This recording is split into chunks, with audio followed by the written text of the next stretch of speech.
Monday, Derek Thomas, Monday Morning Critic. How are you? Well, man, good to talk to you. Good. So I have to ask you this. Up until yesterday, I was just all Frank Lucas. Now I have one Frank Lucas and something else that I have to ask the MVP of the 2025 NBA All-Star Game.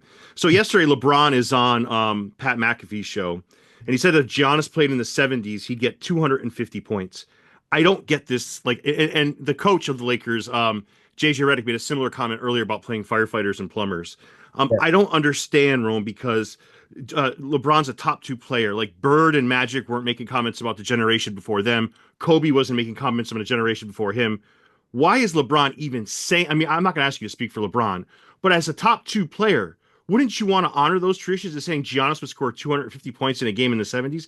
I mean, that's Dr. J. That's outrageous, Rome. As an NBA guy who loves the sport, I have to ask you that. Yeah, so I understand, I feel like his approach. LeBron's just fighting back. He's never been able to step in front of a camera and write any of these false things that are out there about him. And obviously, there's a little embellishment in that. Would he score 250 again? I mean, obviously not. Like, Right. that's the thing. Do I think he'd be dominant? Absolutely. I know there were guys in that time that were equally as dominant as Giannis, but his physical gifts and also just I feel like the IQ is different in the way the game is. It's just very different. It's hard to compare these two auras too. So it's like you can't really compare them. They're two different things. But you put a mic in front of LeBron, he's just like, listen, this is how I feel. And I mean, I respect it. I can't do nothing but not, respect that he's able to come out and stand on his own words and say it himself. Yeah, Roman, that's such a great point. But it's like me saying, you know what? Kyrie would get called for six carries and five travels if he played in the 70s. Like, that's not a fair statement for Kyrie. I just don't think you can mix and match like that generations. I think each generation is its own thing. But I had to run that by you because I know you're a big basketball guy. Oh, I am for sure. I'm glad you asked me that. I'm like, Yeah. okay. So let me ask you, Frank Lucas. So there's a lot of places you can draw from this character, right? You were on Rich Eisen, by the way, great interview. Yeah. And you could draw from Denzel, I guess. You can draw from history. Obviously, you're a wonderful actor.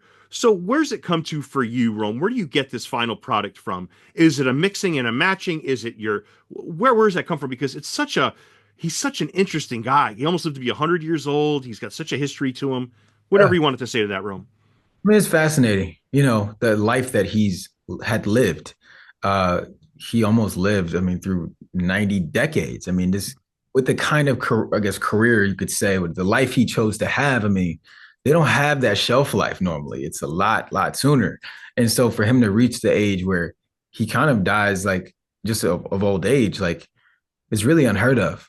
Yeah, and for me, it's like tapping into obviously the story of who he was, but more importantly for me, I get to have a starting point where we see Frank Lucas at a young age, 10 years before we see, Denzel Washington play him. And so I always kind of use this example. Like I have a blank canvas here, and on the other side is the finished painting. So we know what the painting is going to look like. I just have to make sure I use the right colors to match what's already been painted. We already know what the story is. So let me try to get into it and give it a little bit of my perspective on who Frank is and try to create a backstory to the man that he ultimately becomes.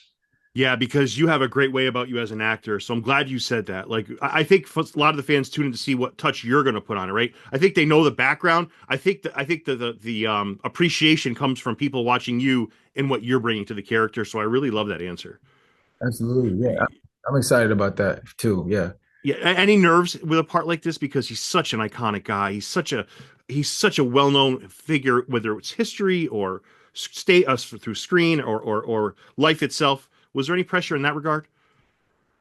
No, only because I think over the years, the opinions of people in general, we're in a subject based business. Like everything is subjective. A person might watch my performance and think it was the best thing they've seen, or they can think that's nothing like Frank or nothing like I've seen. It's nothing like Denzel. At the end of the day, I'm going to get the comparisons, and I'm fine with that.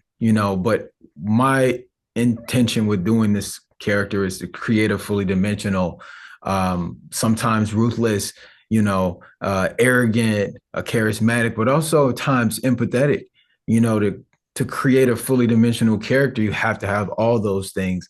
And when you give a character like this purpose, then at some point, viewers can somehow understand the decision making.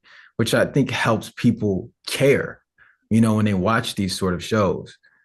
Yeah, but Rome, you are terrific, and I'm very looking forward to the finishing of season 4. And how about a back-to-back MVP for next year?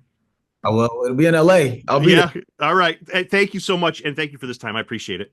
there. Appreciate Take it. care of yourself. Yeah, bye bye.